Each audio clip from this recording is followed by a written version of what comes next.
This is Mami lang. Ayan, nandito na ako sa airport. Mararating lang namin.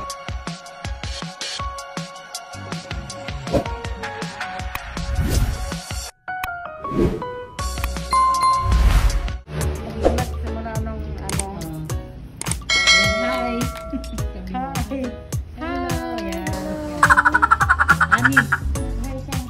Hello!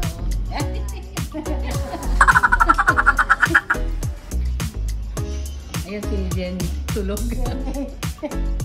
Nakahiga. May video tayo dito sa bago.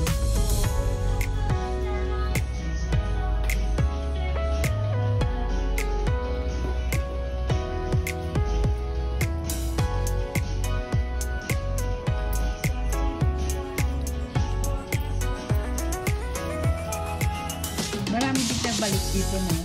May mga nakabihan. Ano, May mga number naman yun. mga dating customer. May mga number ng taas. Kasi nasa taas na. Hindi maka-ano. Sabi ko, sabi naman yun, baka yan mama sa taas. Sabi ko, sige, tingnan ko kung silipin ko muna kung kaya ko pa naman ang magbalik. Sabi ko, tingnan, tanong ko muna kung sino mga tao doon. Kung dito ba yung parlor ni na baby. Pagtingin ko si Jenny. Ay, dito nga. Teka lang.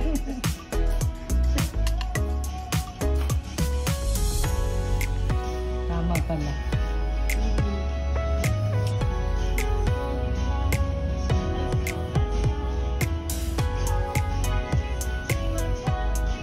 Marami ding mga bagong mapunod dito. Oo.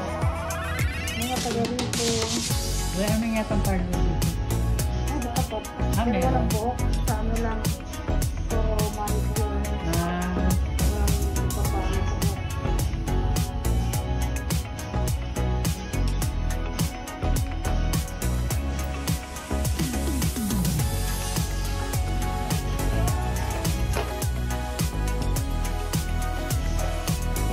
Meron doon sa amin sa unahan. Bakla naman. Amoy pagpasok parang ng parlor. Sabi ko dapat sa inyo ng bawa. May sigarilyo. Dapat sa labas mag-use, diba? Kasi aircon na Kaya kapit. kumangapit pag aircon na. Dito walang ano nigarilyo. Kaya, kasi, kainis naman. Dapat, sinasabi Sa ng buhok eh. oo. Ikaw maamoy mo amoy mo. Amoy kaya.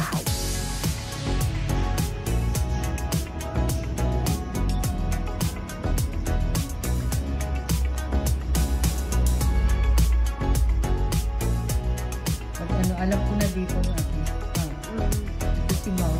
Diba nagpapano din yun? Parang ng buhok yun. Buhok ayaw naman magpariban yun. Treatment lang siya sa kulay ng Baka at least alam ni Marian, minsan magkasama yan silang dalawa. may parking naman sa baba. Kaya nga. Anong kulay yung kotse ni Mariel? Ha? Anong kotse ni Mariel? Kulay gray. Yung maliit. Yung Honda Brio. Maano kasi yung taga-Solena.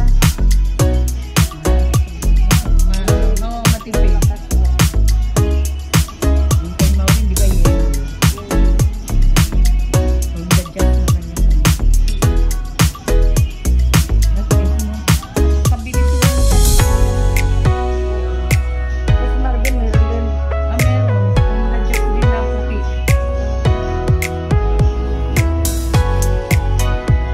Kayo ng asawa mo.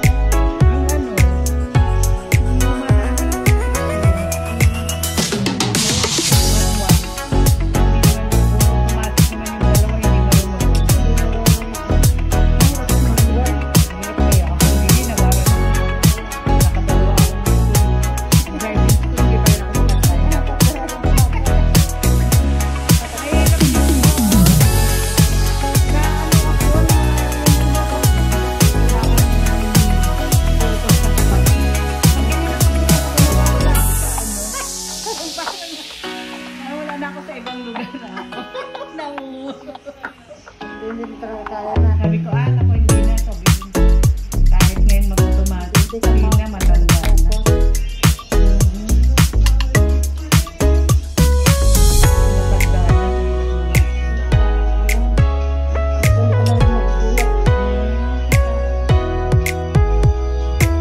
Sa dating SSS, Oo. alala mo? Ano, napakalayo yun. Layo na, lampas ng SM. Doon kami kumuha dati ng ano eh. Mga